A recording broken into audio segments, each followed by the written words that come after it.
Even थाने में अगर कोई शिकायत आ गई उसमें भी 5 बार वाही लगाते हैं।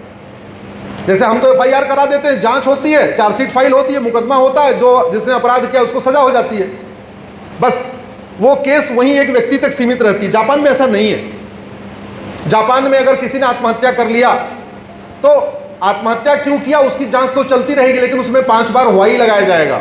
आत्महत्या क्यों किया, वाही, तो पता चला गरीब था, तो गरीब क्यों था, वाही जी, उसके पास उसको मेंटल स्ट्रेस था, मेंटल स्ट्रेस क्यों था, वाई जी, उसके घर में राशन नहीं था, राशन क्यों नहीं था, वाई, क्या हमारे पास राशन देने की व्यवस्था नहीं है, या राशन देने की व्यवस्था है तो राशन पहुंचा नहीं। अगर राशन नहीं पहुंचा तो वाई, और राशन देने की व्यवस्था नहीं है तो वाई। ये उनका एक सिस्टम है।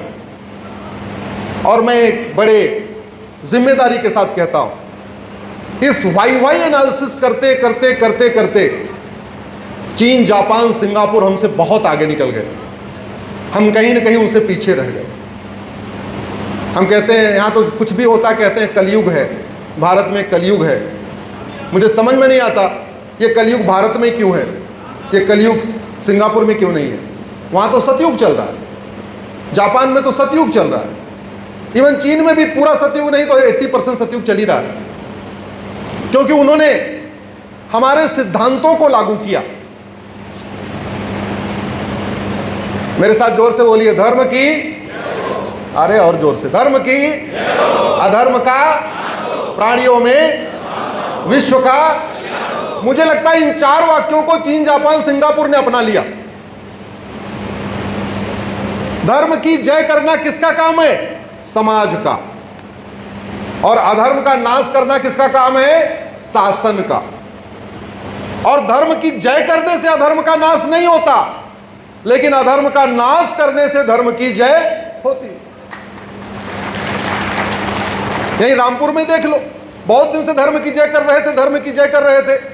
आकाश सक्सेना MLA बन पाए क्या, जोर से बोलो जरा, बन पाए थे क्या? अधर्म का नाश हुआ, अधर्म की जय हो गई, आकाश सक्सेना MLA बन गए। अब आप ये बताओ, धर्म की जय ज्यादा जरूरी है, अधर्म का नाश ज्यादा जरूरी है? आकाश सक्सेना खुद ही बताएं क्या है भाई, अधर्म का नाश ज्यादा जरूरी है। और जब धर्म की जय होगी, वो हमारे दोस्त हैं इसलिए मैंने जी नहीं लगाया, प्यार से उनको कहा है, हमारे बहुत प्यारे दोस्त हैं।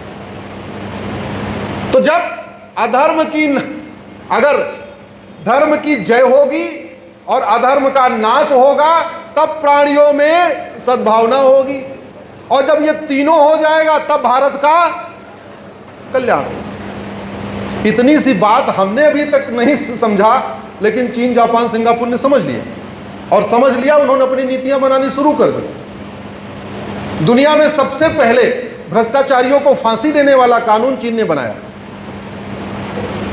100% प्रॉपर्टी जब्त करते हैं, नागरिकता खत्म करते हैं और उठा के फांसी देते हैं, और वो कानून आज भी चल रहा है। दुनिया में सबसे पहले ड्रग बनाने वाले, ड्रग बेचने वाले, ड्रग के होलसेलर, ड्रग के डिस्ट्रीब्यूटर, ड्रग के पेडलर को फांसी देने वाला कानून सिंगापुर ने बनाया, और वो कानून आज भी चल रहा है। गूगल करके देख लेना, एक व्यक्ति 900 ग्राम गांजा लेके पकड़ा गया था, उठा के फांसी दे दिया। यहाँ 9-9 कुंटल गांजा पकड़ा जाता है, बेचारे पुलिस वाले पकड़ते हैं, सब कुछ करते हैं, बाद में कोर्ट से जमानत मिल जाती है।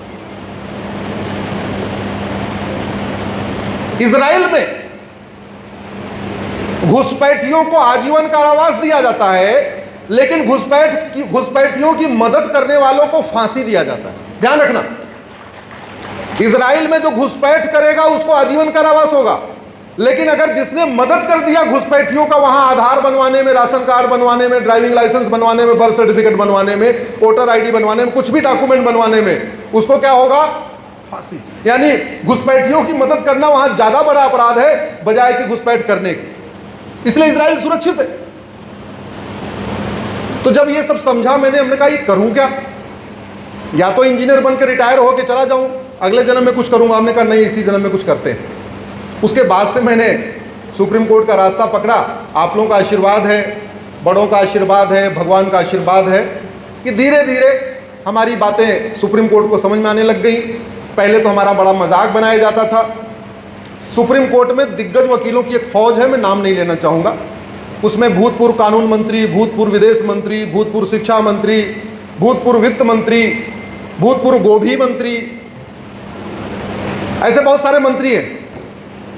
उन मंत्रियों का एक अपना प्रॉपर एक संगठन है। शुरू के 4-5 साल हमें इग्नोर करते रहे, फिर हमारा मजाक उड़ाते रहे, फिर हमें अलग अलग तरीके से जैसे इग्नोर करते रहे। अब इग्नोर नहीं करते हैं, अब हमारी हर पीआईएल में सामने से आके खड़े हो जाते हैं। और ये जितने भूतपूर्व मंत्री हमारी पीआईएल के माध्यम से कम से कम 10-10 करोड़ कमा चुके हैं, 10-10 करोड़ कमा चुके हैं। हम अपने घर से पैसा लगा लगा के प्रिंट आउट निकाल के और कोर्ट फी जमा करते रहते हैं। हमारे सामने वाले जो भूतपूर्व कानून मंत्री, वित्त मंत्री, गृह मंत्री, विदेश मंत्री हैं, ये हमारी पीआईएल का विरोध कर करके 10-10 करोड़ कमा चुके हैं। ये चल रहा है।